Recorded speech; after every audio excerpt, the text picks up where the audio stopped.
नमस्कार मंडळी, तुम्ही ऐकताय सांगलीचं 90.4 ग्रीन कम्युनिटी रेडिओ स्टेशन.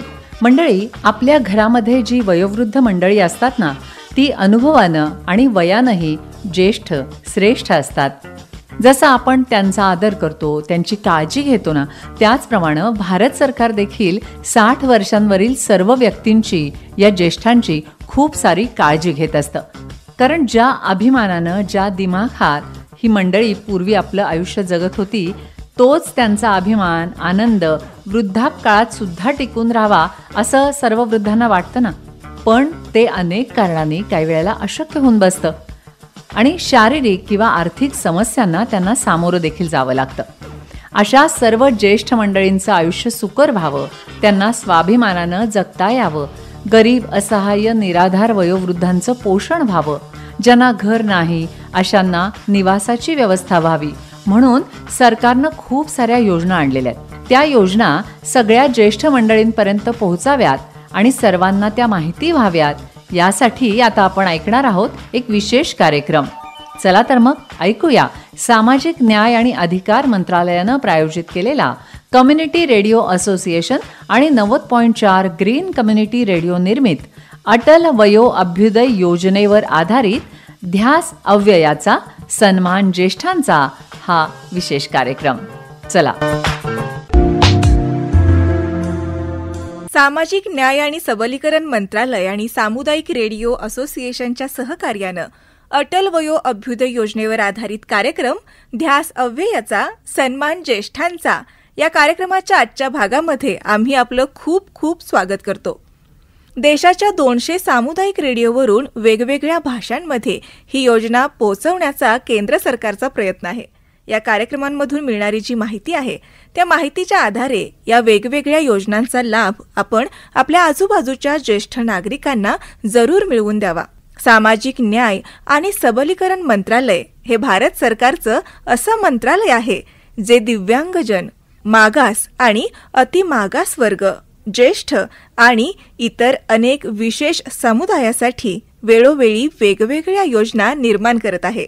सध्या वरिष्ठ नागरिकांसाठीच्या एकात्मिक कार्यक्रमासोबतच राष्ट्रीय हेल्पलाईन सेवा, वृद्धावस्था देखभाल करता प्रशिक्षण कार्यक्रम, वृद्धावस्था विकास योजना, वयोश्री योजना, मोतीबिंदू ऑपरेशन आणि ज्येष्ठ नागरिकांच्या चरितार्थासाठीचा अधिकार या प्रकारच्या योजना कार्यरत आहेत.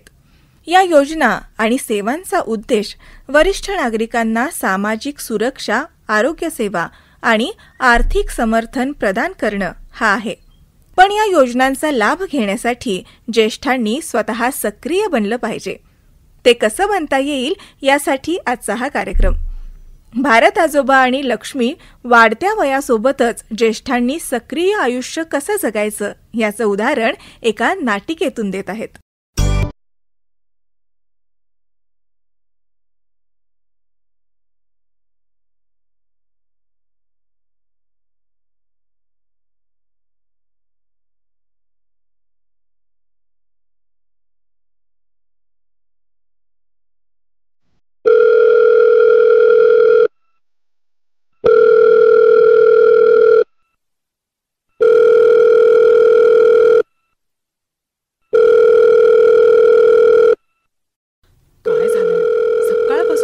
पण उचलत नाहीये.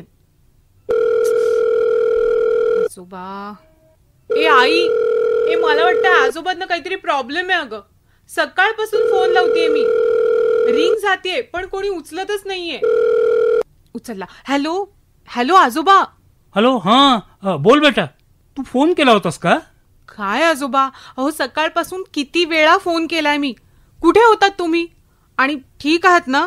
काही प्रॉब्लेम नाहीये ना? तुमची तब्येत ठीक आहे? अहो बोला. अगं हो हो हो, तुझी राजधानी एक्सप्रेस थांबली तर मी माझी बैलगाडी चालवेन ना. तुम्ही मस्करी करताय. अहो मला किती काळजी वाटत होती. हे बघ, मी एकदम ठीक आहे, बिलकुल ठीक. हे बघ काय, मी कसं बघू? थांबा, व्हिडिओ कॉल करते तुम्हाला. अगं लक्ष्मी, माझ्याकडे एक युक्ती आहे. तू व्हिडिओ कॉल केल्याशिवाय सुद्धा मला बघू शकतेस. कोणती युक्ती? तुम्ही काही नवीन शोध वगैरे लावला की काय? ही युक्ती तर कितीतरी वर्ष जुनी आहे, पण आता लोक हिचा फारसा वापर करीत नाहीत. आजोबा, तुम्ही ना बदलणार नाही आहात. प्रत्येक गोष्टीत काय हो कोडं घातल्यासारखे बोलता. चल तर मग दोघं मिळून कोड सोडवूया. आजोबा तुम्ही वाव. कसं वाटलं सरप्राईज? अच्छा, म्हणून सकाळपासून फोन उचलत नव्हता तुम्ही. अरे मग काय तर, प्रत्येक वेळेस तू अचानक येऊन मला आश्चर्याचा धक्का देतेस. मी म्हटलं आज तुला आपण धक्का द्यावा. आणि तुमचे गुडघे दुखत होते, थोडा बीपी सुद्धा वाढला होता ना. त्याचं काय? अरे हाडा मासाचं शरीर आहे, काही ना काही आता होणारच. म्हणून काय मी माझ्या नातीला सरप्राईज देण्याचं सोडणार आहे का? सलाम, तुमच्या एनर्जीला ना सलाम आहे आजोबा. थँक्यू. पण आरोग्याची सुद्धा काळजी घेतली पाहिजे. हा, अरे ती तर सरकार घेतंय ना. सरकार? ती कशी काय? जादूच्या नंबरनं. पुन्हा तेच, काय जादूचा नंबर अरे वगैरे? तू विसरलीस का लक्ष्मी? अगं तूच तर तो नंबर सांगितला होतास ना. मी 14567. ओ, हेल्पलाईन नंबर. मी काय करतो, याच्यावर एक फोन करतो बरं. आणि वरिष्ठ नागरिकांसाठीच्या स्वास्थ्य योजनांचा पूर्ण लाभ घेतो. Very good. आता कसं? अगं याच फोनमुळे मला राष्ट्रीय वरिष्ठ नागरिक स्वास्थ्य देखभाल कार्यक्रमाबद्दल माहिती मिळाली आहे. ओ गुड. मग मी माझ्या सगळ्या मित्रांना सुद्धा याच्याबद्दल सांगितलं. तुमची ही जागरूकता ना आमच्या पिढीला कॉम्प्लेक्स देते आजोबा. अगं ही ऊर्जा तर मला तुझ्याकडून मिळते ना. आता आम्ही काही तुमच्या वयाचे होतो ना, तेव्हा तुमच्या इतकं नॉलेज नव्हतं आम्हाला, आणि एवढी सगळी कामं सुद्धा नव्हती. पण वेळेबरोबर आपल्याला अपडेट व्हावं लागतं आजोबा आता. करेक्ट, बरोबर. म्हणून तर मी स्वतःला अपडेट करून घेण्यासाठी आलेलो आहे. समजलं. मग नवीन सॉफ्टवेअर शिकायचं म्हणाला होतात, त्याचं ट्रेनिंग सुरू करायचं ना. मी माझ्या सगळ्या मित्रांना फोन करून बोलावूनच घेते. बरं, ते येतील तोपर्यंत तुम्ही आराम करा. आराम? अरे कोणाला हवाय आराम? अरे 3 तास गाडीमध्ये बसून आलोय, धावत नाही आलो. कमाल करता तुम्ही पण आजोबा.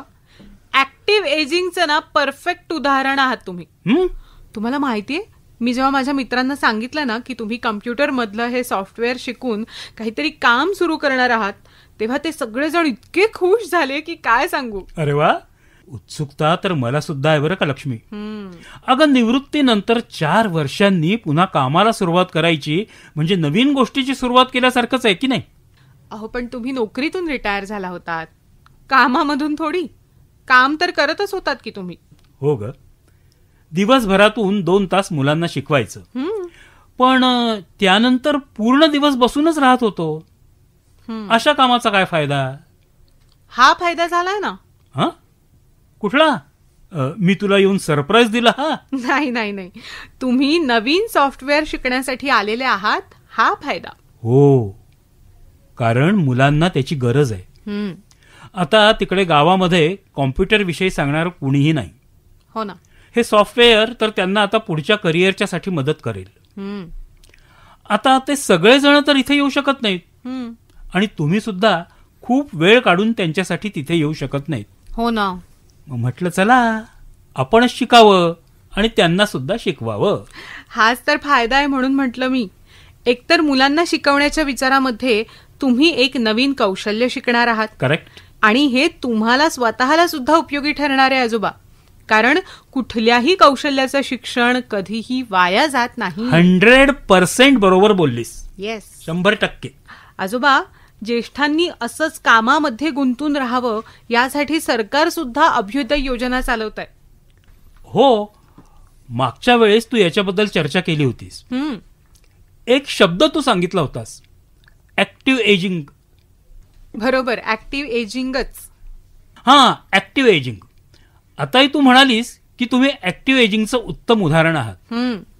जरा सविस्तर सांगतेस का याबद्दल? अरे सरकारची नवीन योजना आहे की काही? ही योजना नाही आजोबा, ही मानसिक स्थिती आहे. अच्छा, म्हणजे ज्येष्ठांनी जास्तीत जास्त क्रियाशील राहावं असं सरकारला वाटतं. बरोबर? करेक्ट. अहो, नोकरीतून निवृत्त झालात म्हणजे आयुष्यातून थोडी ना निवृत्त होता तुम्ही. हा, फक्त आपल्या कामाची प्रवृत्ती बदलते.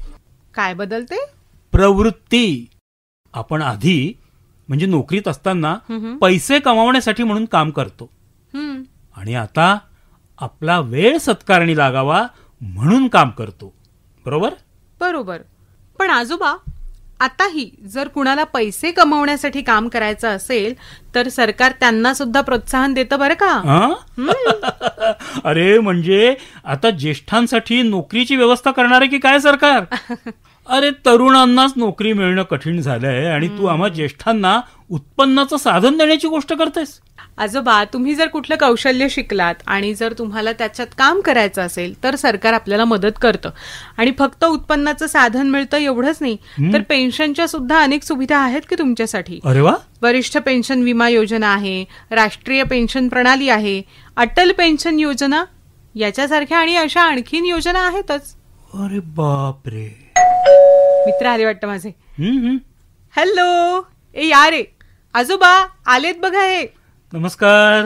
हॅलो. नमस्कार आजोबा. हा आनंद आणि हा तन्मय. अरे वा, कसा आहेस रे? मजेत एकदम. आणि तू? छान. चल मग क्लासला सुरुवात करायची. हे बघा मित्रांनो, मित्र म्हणतो तुम्हाला मी. हो. मी काही तुमच्या एवढा हुशार नाहीये बरं का. कॉम्प्युटरचं फक्त नाव ऐकलंय मी. शिकवाल ना मला? आजोबा, तुम्ही हुशार आहात की नाही माहिती नाही, पण तुम्ही ऍक्टिव्ह आहात तेवढंच पुरेसं आहे. अरे तुम्हाला बघून मला जोश येतोय. थोडस कुठेतरी आळसावल्यासारखं वाटलं की हा लक्ष्मी बॉम्ब आहे ना माझ्याकडे. आजोबा धमाका करून जातो, जाग करतो मला. आजोबा, लक्ष्मीने सांगितलं की तुम्ही अकाउंट मध्ये काम करत होतात. हो हो हो. म्हणजे तुम्हाला बाजार बजेट आणि टॅक्स संदर्भातील सगळीच माहिती असेल. हा, माहिती आहे की मला. पण हे का विचारताय? तुम्ही तर म्हणालात की तुम्ही हुशार नाहीये.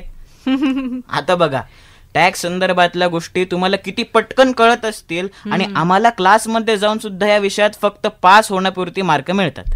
अरे एवढं काही कठीण नाही येतंय. पण आम्हाला तर खूपच बोर होत वाटतं. हे बघ काय आहे, आवड नाहीये ना, म्हणून तुम्हाला चांगले मार्क्स मिळत नाहीत. पर्याय नाही म्हणून शिकावं लागतं. मी तर या क्लासमध्ये मागे बसून डुलक्या घेतो फक्त. बरोबर आहे, सुरुवातीला बोरिंग वाटतं खरं, पण एकदा त्यातला मंत्र समजला ना की मग यापेक्षा दुसरा कुठलाही विषय इंटरेस्टिंग नाहीये. करेक्ट आजोबा. मी यांना सांगितलं होतं की आमचे भारत आजोबा जेव्हापासून गावातल्या मुलांना अर्थशास्त्र शिकवायला लागलेत ना, तेव्हापासून त्या मुलांना डिस्टिंक्शन मिळतंय. हो हो. चला तर मग डील करूया. या हाताने द्या, त्या हाताने घ्या. म्हणजे कॉम्प्युटर शिका आणि टॅक्स शिकवा. कमाल. अतिउत्तम आयडिया. हो ना. प्लीज आजोबा, हे डील करा तुम्ही. हो म्हणा आजोबा. आता ठीक आहे, हे डील करू शकतो. क्या बात है. हुर्रे, आता तर पार्टी झालीच पाहिजे ना. अरे हो हो हो, पण तुम्ही मला शिकवा आणि मग मी तुम्हाला शिकवेन. येस. आत्ता आपण पार्टी नाही करू शकत, पण हे डील सेलिब्रेट करू शकतो. कसं कसं? एक खाणं तर होत राहील रे, पण गाणं झालं तर? हे हा हा हा सांग सांग, कुठलं गाणं लावू? लावतोस काय? आपण लाईव्ह ऐकूया. लाईव्ह? हा. कोण गाणार? तू गायलास तर आम्हा सगळ्यांना कानं बंद करावे लागतील. पण ते लक्ष्मी थोडं गाऊ शकेल. लक्ष्मी थोडं गाऊ शकेल, पण लक्ष्मीचे आजोबा खूप छान गाऊ शकतील माहितीये. अरे गावामध्ये थोडं थोडं गात होतो मी. हो ठीक आहे प्लीज ना आजोबा, आम्हाला तरी गावाकडचं गाणं कुठे ऐकायला मिळणार आहे? अरे पण आजोबा. नाही नाही बाबा. हे बा, आता आम्ही फक्त लक्ष्मीचे मित्र नाही, तुमचे शिक्षक सुद्धा आहोत. तेव्हा तुम्हाला आमचा आदेश मान्य करावाच लागेल. बरं बरं बरं, ठीक आहे ठीक आहे. पण मी एकटा गाणार नाही. बर. तुम्ही सगळ्यांनी मला सोबत करायची, म्हणजे आपण सगळे मिळून गाऊया. चालेल. करू सुरुवात. हो. उठे सबके कदम तररम पम पम, कभी ऐसे गीत गाया करो, कभी खुशी कभी गम, तररम पम पम, हंसो और हंसाया करो. उठे सबके कदम तररम पम पम, कभी ऐसे गीत गाया करो, कभी खुशी कभी गम, तररम पम पम, हंसो और हंसाया करो. ला ला ला ला ला ला. मी आधीच म्हटलं होतं की आजोबा छान गातील, मी नाही. काहीतरीच तुमचं. वा वा वा, मजा आजोबा आली. गाणं गात गात शिकवणारे शिक्षक मिळाले तर आणखी काय हवं. हो ना. गाणं गात नाही मी, पण मी तुम्हाला गोष्ट सांगू शकतो. मस्त. आजोबा मग ऍक्टिव्ह एजिंग बद्दलच एखादी गोष्ट सांगा ना. येस, शुभस्य शीघ्रम. वा वा वा. माझ्याकडे ना माझ्या एका मैत्रिणीची रेकॉर्ड केलेली गोष्ट आहे बरं. मेडिटेशन बद्दल. मेडिटेशन बद्दल. हा, नाईस. ती ऐकवू का तुम्हाला? हो हो चालेल. चालेल, ऐकवा. ऐका.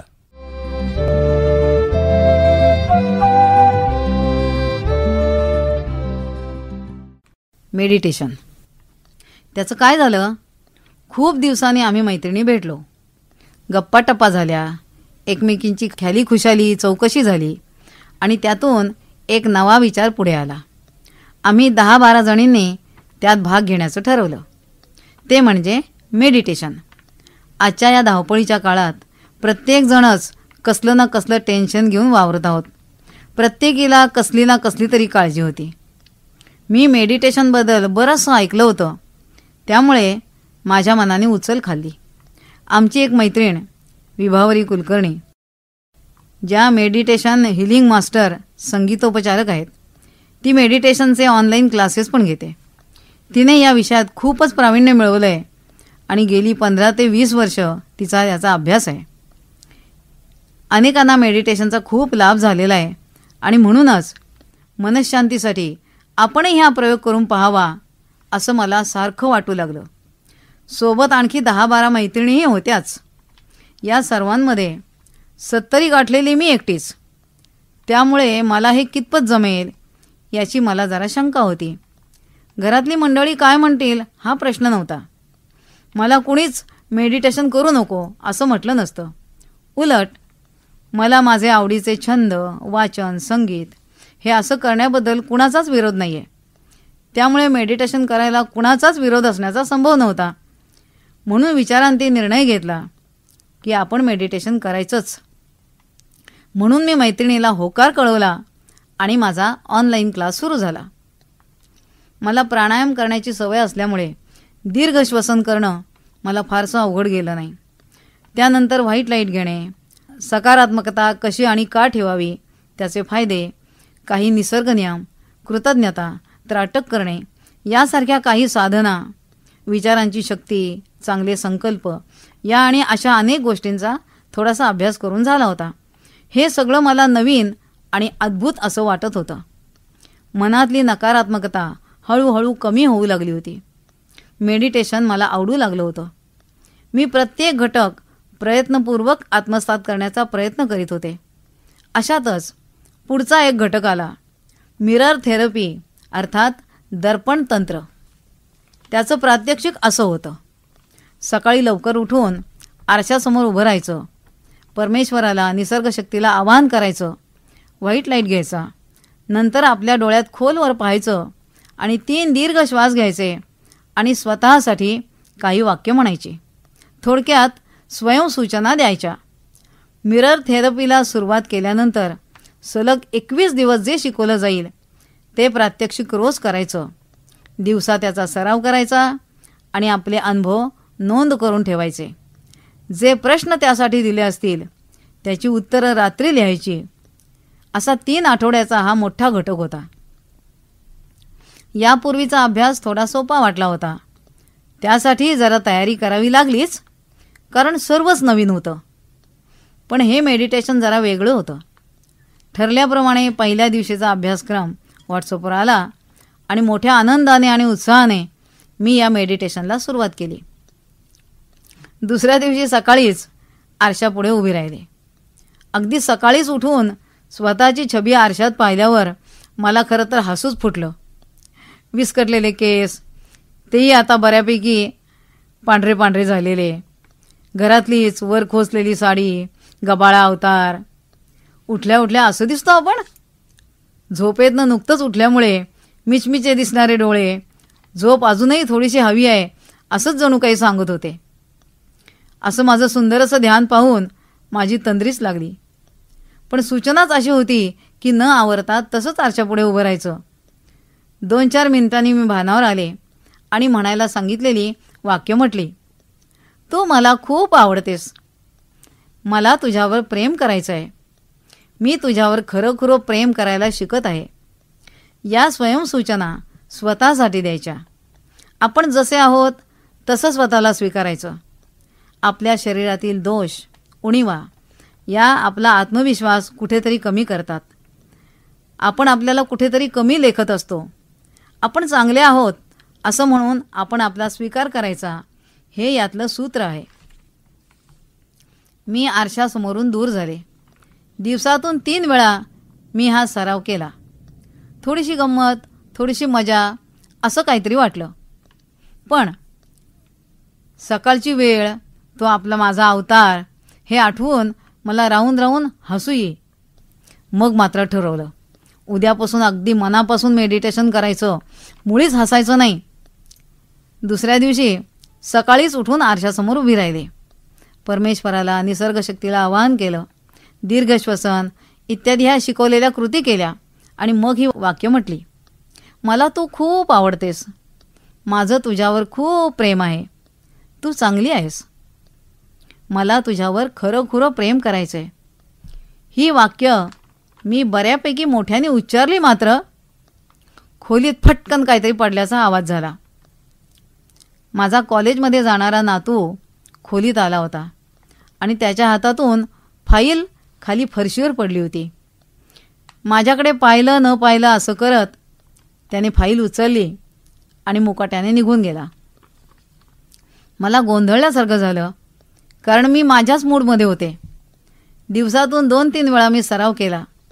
दुसऱ्या दिवशी पुन्हा सकाळी उठले. अवतारासहित तशीच आरशापुढे उभी राहिले, कारण सूचनाच तशी होती ना. न आवरता आरशापुढे जायचं होतं. आपण जसे आहोत तसंच स्वतःला स्वीकारायचं होतं. मी डोळ्यात खोलवर पाहिले. निसर्गशक्तीला, परमेश्वराला आव्हान, दीर्घ श्वसन वगैरे प्राथमिक कृती केल्या आणि मनात म्हटलं, तू मला खूप आवडतेस. माझं तुझ्यावर खूप प्रेम आहे. तू खूप चांगली आहेस. तू दुसऱ्यांसाठी झटतेस, त्यांच्या सुखाचा विचार करतेस. तू खूप चांगली आहेस. माझा 2 दिवसांचा सराव झाला होता, म्हणून 3ऱ्या दिवसाच्या अभ्यासातली काही वाक्य मी म्हणू लागले. पूर्वायुष्यातील क्लेशकारक ओझी मी टाकून देत आहे आणि वर्तमान काळात आनंदाने जगत आहे. या मेडिटेशनच्या वेळी एखादी बालिश कृती करायलाही काही हरकत नाही असंही सूचनेत लिहिलेलं होतं.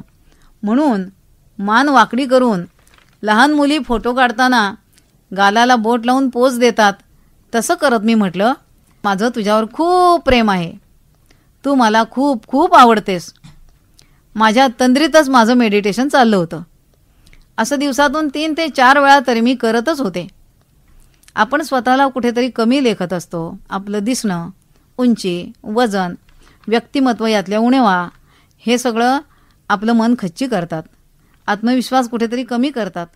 म्हणून आपण जसे आहोत तसे चांगलेच आहोत असं म्हणून आपण आपला स्वीकार करायचा. सतत बऱ्याच वेळा हे केल्यामुळे आपण स्वतःला समजतोय तितकं काही आपण वाईट नाहीत हां, असं आता मला थोडं थोडं वाटायला लागलं होतं.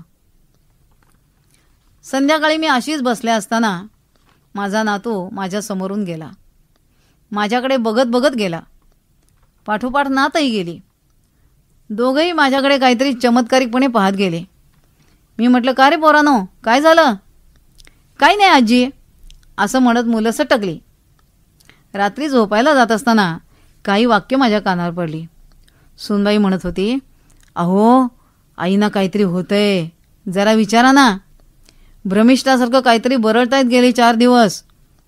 आरशासमोर जातात, मध्येच हसतात आणि म्हणतात, तू मला खूप आवडतेस. पूर्वायुष्यातील क्लेशकारक ओझी मी टाकून देत आहे. मी वर्तमानात आनंदाने जगत आहे आणि असंच काहीतरी. आणि सारखंच म्हणतात, तू मला खूप आवडतेस. असं म्हणता म्हणता तिलाही हसू आलं. नातू आणि नातही हसले. हो बाबा, आजी असंच काहीतरी बडबडते आजकाल एकटीच. परवा मी दचकलो आणि माझ्या हातातील फाईलच एकदम खाली पडली. मुलगा काहीच बोलला नाही, म्हणजे मला ऐकू आलं नाही. बहुधा विचारात पडला असावा. आत्ता माझ्या लक्षात आलं, माझं मेडिटेशन ही मुलं हळूच येऊन बघत होती वाटतं. मग मी ठरवलं, यांची गंमत करूया आता. दुसऱ्या दिवशी सकाळीच आरशासमोर उभी राहून मी सुरू केलं. माझं तुझ्यावर खूप खूप प्रेम आहे. मला तू खरंच खूप आवडतेस. तू आहेस तशीच खूप चांगली आहेस. तू सर्वांसाठी चांगले विचार करतेस, सर्वांना मदत करतेस. तू खूप चांगली आहेस. तू कोणालाही आवडू शकशील अशी व्यक्ती आहेस. असं म्हणून मी डोळे मिटले, दीर्घ श्वसन केलं आणि मिनिटभर शांत बसून राहिले. आणि काय गंमत, मला झोपच आल्यासारखं वाटलं. मग थोडंसं आपलं पडावं या हेतूने मी आपल्या दिवाणाकडे वळणार, तेवढ्यात माझा मोठा मुलगा समोर आला आणि म्हणाला, आई तुला काय होतंय? मी तुला मागेच सांगितलंय की नाही, आता तू कसलाच विचार करायचा नाही, कसलंच टेन्शन घ्यायचं नाही, शांत राहायचं. तुझं डोकं बी काही दुखतंय का? चक्कर येते का? आपण डॉक्टरांना दाखवूया. मी डॉक्टरांची अपॉइंटमेंट घेऊन ठेवतो. मी म्हटलं, अरे मला काय झालं आहे, बरी आहे मी. मुलगा म्हणाला, नाही तुला नक्कीच काहीतरी होतं आहे. कशावरून म्हणतोयस रे? मी वेळ घेऊन पेडगावला जात म्हटलं. त्यावर तो गडबडला. त्याला पटकन काही सांगायचं सुचेना, पण नंतर म्हणाला, अगं तसं काही नाही, पण आताशी तू स्वतःशीच काहीतरी बडबड करत असतेस म्हणे, हे काही फारसं बरं लक्षण नाही. आपण दवाखान्यात जाऊन येऊ. मला खूप हसू आलं, खूप हसू आलं. मी हसतच राहिले. हे बघा बाबा, आजी अशीच मधून हसत असते. नातू पुढे येत म्हणाला. सगळेच टेन्शनमध्ये आलेत हे पाहून मी म्हटलं, बाळानो अरे घाबरू नका, मला काही झालं नाही, मजेत आहे मी की नाही ऑनलाईन मेडिटेशनचा क्लास लावला आहे माझ्या मैत्रिणीकडे. त्यातलीच ही एक आहे मिरर थेरपी, म्हणून हे माझे प्रयोग चाललेत, कळलं का? अगं पण हे कसले प्रयोग, माझं तुझ्यावर प्रेम आहे वगैरे वगैरे. मला हसूच आवरेना. मी म्हटलं, अरे हे आपण स्वतःसाठी म्हणायचं आहे, मी माझ्यासाठी म्हणते. हे आपण इतरांची तुलना करतो आणि नकळत आपल्याला कुठेतरी कमी लेखत राहतो. आपला आत्मविश्वास कमी होतो. आपणही कुणीतरी आहोत, आपणही काही करू शकतो, असा आपला आत्मविश्वास आपण वाढवायचा. ही आताशी सुरुवात आहे रे. अजून 20 दिवस आणखी वेगवेगळे संकल्प करायचे आहेत. चांगले संकल्प सिद्धीला जातात असं आमच्या मॅडम म्हणतात. Vibhavari Kulkarni madam meditation healing master आहेत. त्या संगीताने सुद्धा उपचार करतात. त्या संगीतोपचारकही आहेत. असं होय, त्या कुलकर्णी मॅडम ना. हां. आई तू तर घाबरवलंसच आम्हाला. चला रे, काही झालं नाही आजीला, असं म्हटल्यावर निश्चिंत मनाने सगळे निघून गेले. मेडिटेशनमध्ये शिकलेला एक संकल्प मला पुन्हा आठवला. मी म्हटलं, माझी काळजी करणारी मुलं बाळं माझ्या अवतीभोवती आहेत. माझं घर पवित्र मंदिर आहे. माझ्या घरात सगळे सुखी, समाधानी, आनंदी आहेत. सगळे एकमेकांना समजून घेतात, सगळे एकमेकांची काळजी घेतात. सर्वांचे एकमेकांशी जिव्हाळ्याचे संबंध आहेत. प्रत्येकजण सुखी, समाधानी आहे. आम्ही सर्व एकमेकांसोबत आहोत. अशा सदस्यांसोबत मी राहत आहे. त्यासाठी देव, निसर्गशक्ती, वैश्विक शक्ती यांचे मनपूर्वक आभार. मेडिटेशनने मला हेच शिकवलं. चांगले संकल्प सतत करावेत, सर्वांचं शुभ चिंतावं, सकारात्मक विचारच करावेत. परमेश्वर ते सिद्धीला नेतो हे शाश्वत सत्य आहे. मना सत्य संकल्प जीवी धरावा, असं रामदास स्वामींनी उगाच म्हटलंय का?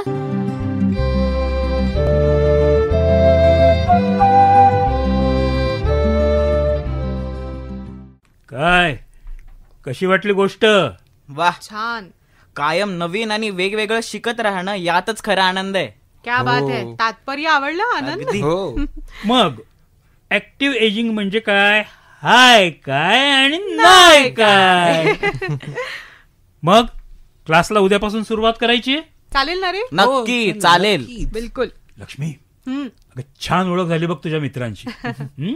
आता यांना शिकवायला आणि तुमच्याकडून मला शिकवायला खूप मजा येणार आहे. तुम्ही खुश ना आजोबा? Yes. मग झालं तर. Very good.